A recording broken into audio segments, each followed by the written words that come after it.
ನಾನಾ ಕಾರಣಗಳಿಂದ ದುಃಖದ ಕಡಲಲ್ಲಿ ಮುಳುಗಿ ಖಿನ್ನತೆಗೆ ಹೋಗಿ ಮಾಡಬೇಕಾಗಿರೋ ಕೆಲಸವನ್ನು ಮಾಡೋದಕ್ಕೆ ಮನಸ್ಸಿಲ್ದೇನೆ ತಮ್ಮ ಕರ್ತವ್ಯನ ಮರೆತು ಕತ್ಲೆ ಕೋಣೆಯಲ್ಲಿ ದುಃಖಿಸಿ ಕುಳಿತಿರುವಂತಹ, ಖಿನ್ನತೆಗೆ ಜಾರಿರುವಂತಹ ಪ್ರತಿಯೊಬ್ಬರಿಗೂ ಈ ಒಂದು ವಿಡಿಯೋ ಸಹಾಯ ಆಗುತ್ತೆ, ಹೆಲ್ಪ್ ಆಗುತ್ತೆ. ದಯವಿಟ್ಟು ಈ ಒಂದು ವಿಡಿಯೋವನ್ನು ಪೂರ್ತಿಯಾಗಿ ನೋಡಿ. ಸ್ನೇಹಿತರೆ, ಇಂಗ್ಲೀಷ್ನಲ್ಲಿ ಒಂದು ಪದ ಇದೆ, ರೆಸಿಲಿಯಂಟ್ ಅಂತ. ಅಂದರೆ ಎಬಿಲಿಟಿ ಟು ರಿಕವರ್ ಕ್ವಿಕ್ಲಿ. ನಮ್ಮ ಮನಸ್ಥಿತಿ ನಮ್ಮ ಜೀವಮಾನದುದ್ದಕ್ಕೂ ಒಂದೇ ರೀತಿ ಇರೋದಿಲ್ಲ, ಹೌದಲ್ವಾ? ಸೊ ನಾವು ಸ್ಥಿರವಾಗಿ ಇಟ್ಕೊಳ್ಳೋಕ್ಕಾಗೋದಿಲ್ಲ ಯಾವಾಗಲೂ ಕೂಡ. ನಮ್ಮ ಮನಸ್ಥಿತಿ ಕೆಲವೊಂದು ಕಾರಣಗಳಿಂದ, ಕೆಲವೊಂದು ಘಟನೆಗಳಿಂದ ಆ ಕಡೆ ಆಗ್ತಾ ಇರುತ್ತೆ.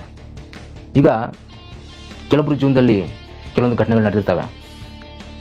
ಅವರ ಬಿಸ್ನೆಸ್ಸಲ್ಲಿ ಲಾಸ್ ಆಗಿರ್ಬೋದು, ಅಥವಾ ಕೆಲಸ ಸಿಗದೇ ಇರ್ಬೋದು, ಅಥವಾ ಮಾಡ್ತಿರೋ ಕೆಲಸ ನೆಮ್ಮದಿ ಇಲ್ಲದೆ ಇರ್ಬೋದು, ಅಥವಾ ತಾವು ತುಂಬ ಪ್ರೀತಿಸುವಂಥ ವ್ಯಕ್ತಿಗಳನ್ನು ದೂರ ಮಾಡ್ಕೊಂಡಿರ್ಬೋದು, ಅಥವಾ ಅವ್ರು ದೂರ ಆಗಿರ್ಬೋದು, ಅಥವಾ ಅವ್ರನ್ನ ಕಳ್ಕೊಂಡಿರ್ಬೋದು, ಅಥವಾ ಪ್ರೇಮ ವೈಫಲ್ಯ ಆಗಿರ್ಬೋದು. ನಾನಾ ರೀತಿಯ ಕಾರಣಗಳಿಂದಾಗಿ ಖಿನ್ನತೆಗೆ ಹೋಗ್ಬಿಟ್ಟಿರ್ತಾರೆ. ಕೆಲವರು ಖಿನ್ನತೆಗೆ ಹೋಗಿ ಅವರ ಕರ್ತವ್ಯವನ್ನು ಅವ್ರು ಮರೆತುಬಿಟ್ಟಿರ್ತಾರೆ.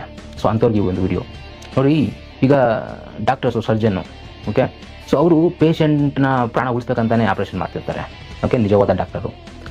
ಸೊ ಈ ರೀತಿ ಒಂದು ಸಂದರ್ಭದಲ್ಲಿ ಅನ್ಎಕ್ಸ್ಪೆಕ್ಟೆಡ್ ಆಗಿ ಆ ಪೇಷಂಟ್ನ ಜೀವ ಹೊರಟೋದ್ರೆ ಡಾಕ್ಟರ್ ಕೂಡ ನಮ್ಮ ಒಬ್ಬರು ಮನುಷ್ಯರು, ಅವ್ರಿಗೂ ಬೇಸರ ಆಗುತ್ತೆ, ನೋವಾಗುತ್ತೆ.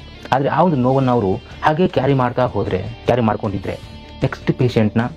ನೆಕ್ಸ್ಟ್ ಕೇಸನ್ನು ಅವ್ರು ನೋಡೋದಕ್ಕಾಗೋದಿಲ್ಲ. ಅವರ ಮನಸ್ಸು ಸ್ಥಿರವಾಗಿರೋದಿಲ್ಲ. ಯಾವಾಗ ಅವರ ಮನಸ್ಸು ಸ್ಥಿರವಾಗಿರೋದಿಲ್ವೋ ಅಲ್ಲಿ ಅವರು ಸರಿಯಾಗಿ ಅವರ ಕಾರ್ಯವನ್ನು ನಿರ್ವಹಿಸಲಿಕ್ಕೆ ಆಗೋದಿಲ್ಲ, ಹೌದಲ್ವ? ಹಾಗಾಗಿ ಸೊ ಆ ಒಂದು ಸರ್ಜನ್ನ ಅವರ ಮನಸ್ಥಿತಿ, ಈ ರೆಸಿಲೆಂಟ್ ಅಂತ ಹೇಳಿದ್ನಲ್ಲ, ಬೇಗ ರಿಕವರಿ ಮಾಡ್ಕೊಂಡ್ಬರುವಂಥದ್ದು, ಬೇಗ ವಾಪಸ್ ಅವರ ಮನಸ್ಸು ಸ್ಥಿರವಾದ ಸ್ಥಿತಿಗೆ ಬರುವಂಥದ್ದು, ಸ್ಥಿರ ಪ್ರಜ್ಞೆ ಅಂತ ಹೇಳ್ತಾರೆ.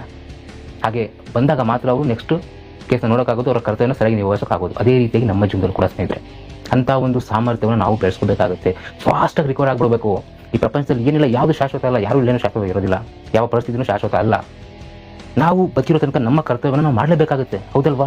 ನಾವು ನಡೆದಿರುವಂಥದ್ದನ್ನೇ ನೆನೆಸ್ಕೊಂಡು ಕೂತ್ಕೊಂಡ್ಬಿಟ್ರೆ ನಮ್ಮ ಕರ್ತವ್ಯಕ್ಕೆ ದ್ರೋಹ ಬಗ್ದಂಗಲ್ವಾ? ಸೊ ಹಾಗಾಗಿ ದಯವಿಟ್ಟು ಮನಸ್ಥಿತಿಯನ್ನು ಬದಲಾಯಿಸ್ಕೊಳ್ಳಿ, ಎದ್ದು ಜೀವನದಲ್ಲಿ ನಿಮ್ಮ ಕರ್ತವ್ಯ ಏನಿದೆ, ನಿಮ್ಮ ಗುರಿ ಏನಿದೆ, ಅದನ್ನು ಆ ಒಂದು ಸಕ್ಸಸ್ನ ಗಳಿಸೋದಕ್ಕೆ ನೀವೇನು ಮಾಡಬೇಕು ಅದನ್ನು ಮಾಡೋದಕ್ಕೆ ಮುಂದಾಗಿ.